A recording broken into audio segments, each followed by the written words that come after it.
이슈 분석 시간입니다. 문재인 대통령이 지난주 혁신적 포용국가를 새로운 사회정책 비전으로 제시했었죠. 모든 국민들의 생애를 국가가 책임지겠다는 건데요. 소득주도 성장이 삐그덕거리는 가운데 과연 포용 성장은 실현 가능한지 이와 관련해 한국경제연구원 조경엽 경제연구실장과 이야기 나눠보겠습니다. 실장님 어서 오십시오. 네, 안녕하십니까. 네. 정부가 지난주 새로운 국가 비전을 제시했습니다. 혁신적인 포용국가, 좀 추상적인 개념인데 설명을 좀 쉽게 해주시죠. 예, 그 혁신적 포용국가는 이제 모든 국민들의 삶을 전 생애에 걸쳐서 이제 국가가 책임을 짐으로써 모두가 잘 사는 지속 가능한 사회를 만들자는 건데요. 네. 새로운 정책이라기보다는 이제 기존의 소득주도 성장과 그다음에 포용 경쟁, 공정 경쟁, 네. 그다음에 혁신 성장 등의 이제 기존의 정책에다가 지역 균형 발전을 추가를 하고 이제 복지를 더 강화를 하겠다는 내용을 네. 담고 있습니다. 이번 이제 포용국가 전략회의에서는 3대 비전과 9대 전략을 이제 발표를 했는데 우선 이제 소득, 교육, 주거, 노동 시장에 대해 불평등을 이제 해소를 해서 사회 통합을 이루겠다는 네. 것이고요. 두 번째는 이제 저출산 고령화에 대비해서 시스템을 구축해서 사회적 지속 가능한 가능성을 좀 확보하자는 것이고, 마지막으로 이제 교육 혁신을 통해서 인적 역량을 강화를 하고 고용 안전망을 구축을 해서 사회 혁신 능력을 배양하겠다는 것입니다. 근데 앞으로 정부는 이제 범정부 차원에서 이제 구체적인 중장기 이제 로드맵을 만들겠다는 발표를 했고요. 정부는 이제 그 기존의 성장 패러다임으로는 이제 불평등 구조를 근본적으로 이제 해결할 수 없기 때문에 사람 중심으로의 이제 패러다임을 전환을 해서 모두가 이제 잘 사는 나라를 만들겠다는 정책이 포용 국가라고 이제 설명을 하고 있습니다. 네. 뭐 이번에 제시한 포용 국가의 명확한 개념에 대해서는 별도의 설명이 없었던 걸로 알고 있습니다. 세계은행과 IMF 등 국제기구에서 동의하는 뭐 새로운 성장 정책이라고 하는데 박사님께서는 좀 어떻게 생각하시죠? 예, 이제 국제기구나 이제 일부 경제학자가 주장하는 포용 성장하고 이제 현 정부가 추진하겠다는 이제 포용 국가하고는 이제 근본적인 차이가 좀 있는 거로 보여지고 있습니다. 현 정부의 포용 국가는 이제 시장에서 이루어지는 분배를 그 약탈적 개념으로 보고 국가가 나서서 이제 시장 질서를 확립하고 분배를 이제 평등하게 하자는 정책이고요. 지금 이제 국제기구에서 논의되는 포용적 성장은 이제 이런 국가 주도의 분배 정책을 말하는 것이 아니고 가난한 사람들에게 이제 불리하게 작용하는 장애물들을 제거하고 이들이 이제 시장에 참여할 수 있는 기회를 확대해 줌으로써 이제 성장에 참여를 해서 그 성과를 가져갈 수 있게끔 하자는 이제 정책입니다. 그래서 시장 중심의 분배와 이제 성장을 이제 상당히 이제 중요시한다 해서 큰 차이가 좀 있다고 생각을 하고요. 그리고 이제 포용 성장은 이제 그 사유재산 보장, 그다음에 공정한 이제 사법 제도, 거래 자유 등 이제 이러한 이제 제도가 확립되어서 경제적인 인센티브가 작동하는 사회는 성공을 하고 그렇지 않은 사회는 이제 실패를 한다고 이제 주장을 하고 있습니다. 그러나 이제 현 정부는 이제 고액 연봉자하고 대기업들의 이제 양극화의 원인으로 보고 이들을 이제 규제하는 정책을 이제 피고 있고요. 그래서 이제 열심히 일해서 고액 연봉자가 되겠다. 그다음에 뭐 기업을 해서 대박을 터뜨려 보겠다 하는 사람들의 이제 인센티브가 상당히 약화되는 약점들이 있습니다. 그래서 이제 그런지 이제 현 정부는 우리나라를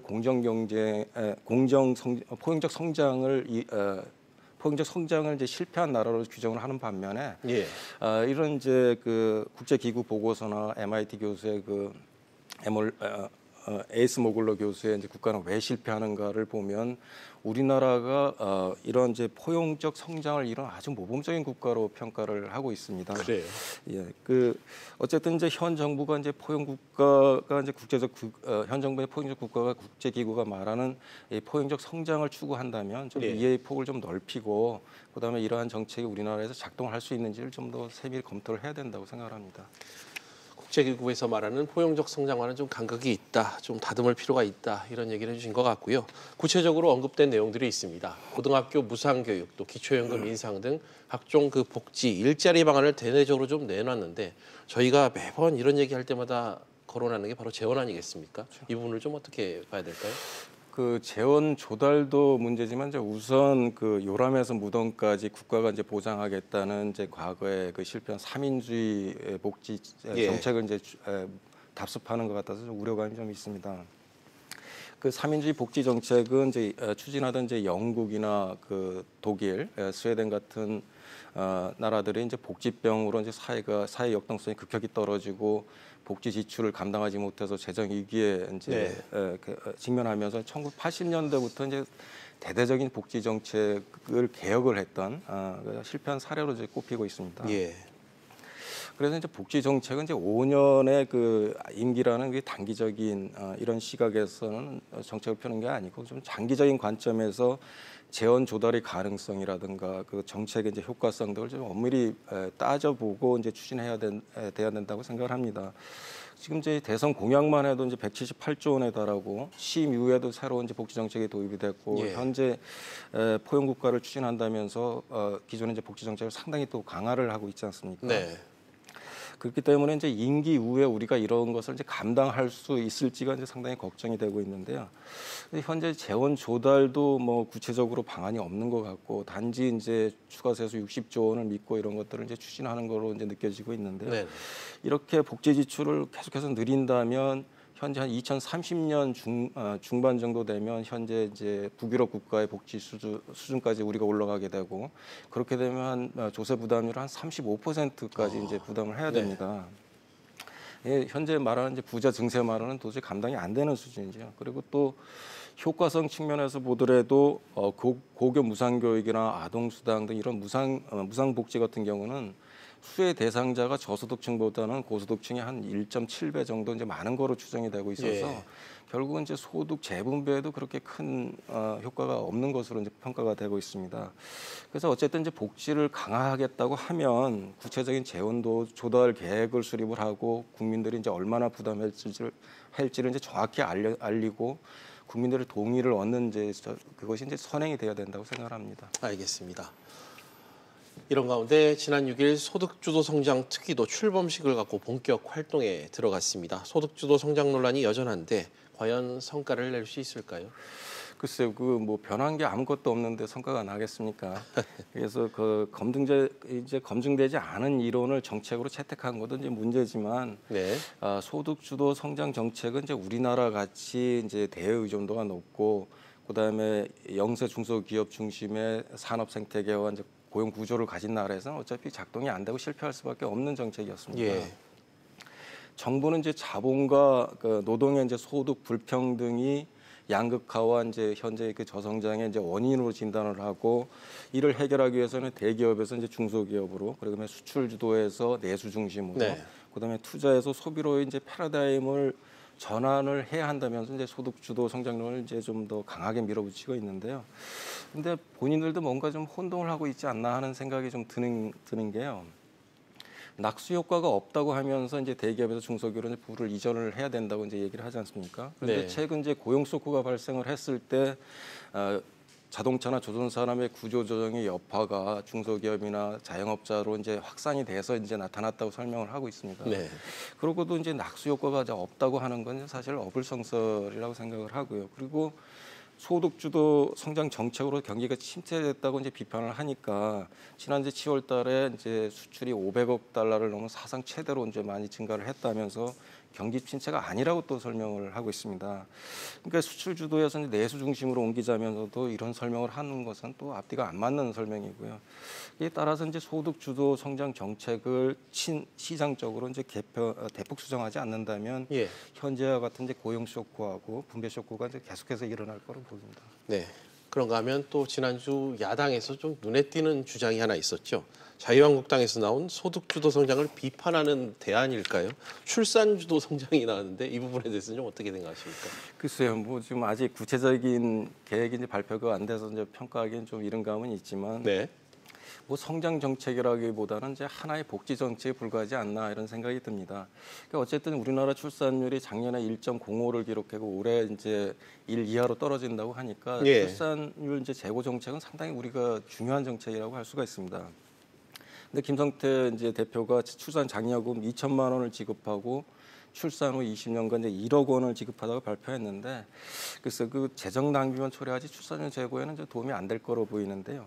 그 1, 2차 이제 저출산 고령화 대책에서도 한 200개 이상의 과제에 한 260조 원을 지금 투입을 했는데도 출산율은 지금 더 빨라지고 출산율은 더 빠르게 줄어들고 있지 않습니까? 낮아지고 있습니다.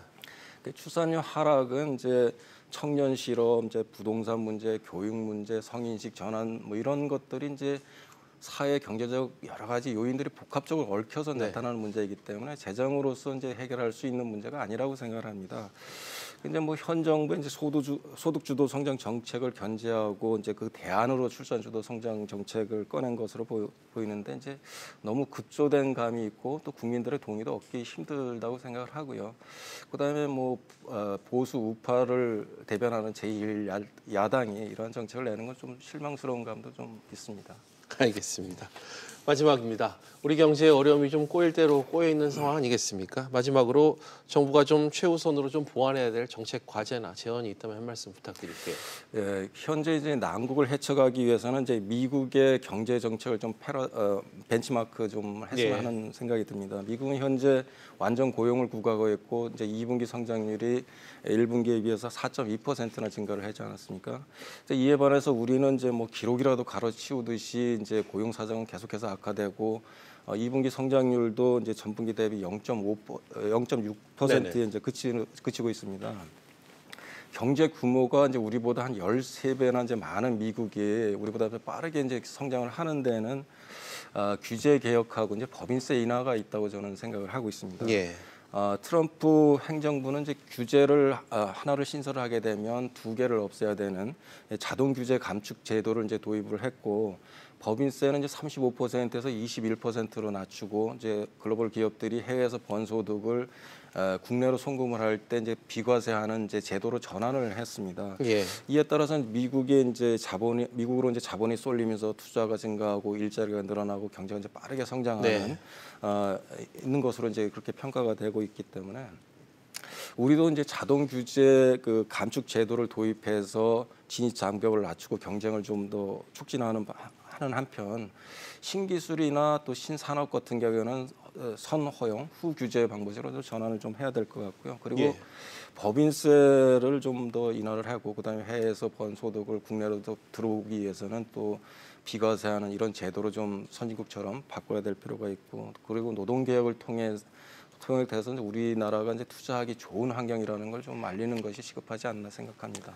알겠습니다. 지금까지 한국경제연구원 조경엽 경제연구실장과 함께했습니다. 실장님 오늘 말씀 감사합니다. 예, 감사합니다.